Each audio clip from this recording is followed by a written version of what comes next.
안녕하세요. 김노무사TV의 노무사 김승현입니다. 사직서 제대로 써보자. 안 쓰면 좋죠. 저희 같은 이제 대리인들이 이제 하나같이 좀 말씀하시는 게 사직서 함부로 쓰면 큰일 납니다. 근데 이제 사직서를 피치 못해 쓰게 될 때가 있어요. 그런 것에 대해서 오늘은 좀 포괄적으로 설명을 좀 드릴 거예요. 일단 처음 사직서란 무엇인가? 기존에 형성되어져 있던 근로관계가 사용자와 근로자 또는 일반 당사자인 노동자의 의사에 의해서 단절된. 일단 이렇게 말씀드릴게요.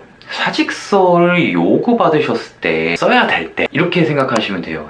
쓰기 싫은 사직서는 기본 원칙은 쓰지 않는 것입니다. 그게 제일 좋은 거예요. 피치 못하게 써야 될 때가 있을 때 반드시 그 사직의 이유를 명확하게 써주셔야 돼요. 그러니까 그냥 일신상의 이유 이렇게 해서 딱 써서 낼 게 아니란 말이에요. 사직서에 들어간 사유가 누구 때문에 왜 사직하는지 나와야 돼요. 권고사직이면 누구누구가 나한테 이런 사유로 인해서 사직을 권유했고 이걸 수락하는 거에서 의미로 사직서를 작성한다 라고 정확히 써주시고, 또는 억울한 사정이 있어서 사직하시는 분들도 있어요. 뭐 실제로 뭐 저희 뭐 사무실 의뢰를 하시는 부부였어요. 사내 부부였는데 사장이 단순히 결혼을 했다는 이유로 사내에서 사직을 되게 강요했어요. 사직서에다가 아예 왜 사직한지 이유를 그냥 정확히 써버리라. 누구누구 사장이 너희들 결혼했기 때문에 사직을 해야 된다라고 내용이 있고, 그래서 우리는 피치 못해서 사직을 합니다. 그냥 그대로 쓰라. 이게 나중에 법적 손해배상 책임이 누구에게 있느냐에도 영향을 미치고요. 산업재해 같은 경우는 이거에서 심적인 고통에 대해 보상 이런 데도 영향을 미치고요.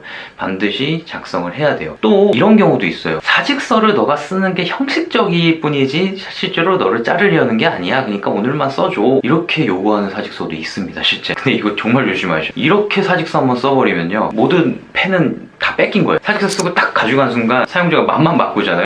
난 마음이 바뀌었어. 그럼 너 여기 썼지? 빠이빠이. 정 이렇게 해서 쓰려거든 그냥 이유를 쓰세요. 사직을 하는 것은 의사는 나는 전혀 없으나 이렇게 요구받고 다음 며칠날 일하기로 다시 하고 피치 못해 사직서 씁니다. 그냥 그 내용을 써버리세요. 이게 이제 전문 용어로 비진이 의사 이런 게 있는데, 좀 쉽게 설명드릴게요. 비진이 의사. 그러니까 내가 그만두려는 생각은 없고 상대방도 그걸 알고 있었을 때 이러한 법률행위 효과는 없는 거예요. 이런 거 복잡한 거보다 그냥 그렇게 써버리시면 나중에 편해요. 사직서를 냈으면 끝이냐? 사실은 마지막 구제 방법이 하나 있긴 있습니다. 근데 이게 좀 주의하셔야 돼요. 일단은 사직서를 쓰면 뭐든지 어렵다 생각하시면 됩니다. 그러니까 우리가 자꾸 쓰지 말라는 거예요. 근데 일단 쓰셨어도 사직의 의사의 통지, 이건 무조건 나 따르라, 난 이렇게 할 거다, 이런 의사 표현이잖아요. 이건 철회가 안 됩니다. 나 사실은 잘못 생각했어요, 다시 해볼게요, 사직서 돌려주세요, 이거 안 돼요. 사용자가 안 돌려주면 그만. 그런데 사직의 청약이란 게 있어요. 이건 좀 달라요. 자, 내가 며칠까지 근로관계를 단절하는 것을 이렇게 청약을 하고자 하니 여기에 대해서 허락을 해주세요, 이런 의미에서 제출된 사직서 같은 경우에는 사용자가 이 사직서를 수리를 해서 수리됐습니다 라고 내주기 전까지는 철회가 가능합니다. 근데 이게 되게 미묘해요, 이 차이가. 그래서 이렇게 권해드릴게요. 사직서를 쓸 때 웬만하면은 기간의 날짜를 정해서 쓰는 게 좋아요. 그리고 그 내용 역시 청약의 내용으로 쓰시는 게 좋아요. 사직을 통보합니다가 아니라 매달 며칠 내에 이렇게 신청을 해오니 허락을 구하는 내용으로 해주세요. 아니면 직접 법률 용어를 써버려도 돼요. 청약합니다. 꼭 그런 건 이 용어만으로는 다 그렇게 안 될 수도 있지만 나중에 빠꾸할 여지라도 있어요. 이렇게 써야. 꼭 기억하세요. 청약과 통지는 이게 말 한 끗 차이인데요, 다릅니다. 되도록이면 우리는 청약으로 써야 나중에 빠꾸할 가능성이 있어요. 근데 또 한 가지 주의사항 말씀드릴게요. 사실은 사용자 대표하고 그 자리에서 얼굴 맞대고 사직서 주고받아버리면요, 그 자리에서 청약과 승낙이 이루어진 걸로 볼 수도 있어요. 또 한 가지, 사직서를 냈는데도 계속 일해야 됩니까? 이 질문 많이 하세요. 정확히 말씀드릴게요. 그만두고 싶으시면 사실은 사직의 의사를 한 달 전에만 내시면 그 이상은 회사에서도 어떻게 할 수가 없어요. 계약을 지속적으로 끌고 갈 수 있는 게 우리 민법상 그 고용 파트가 있는데, 그 파트에서 정해놓기를 한 달로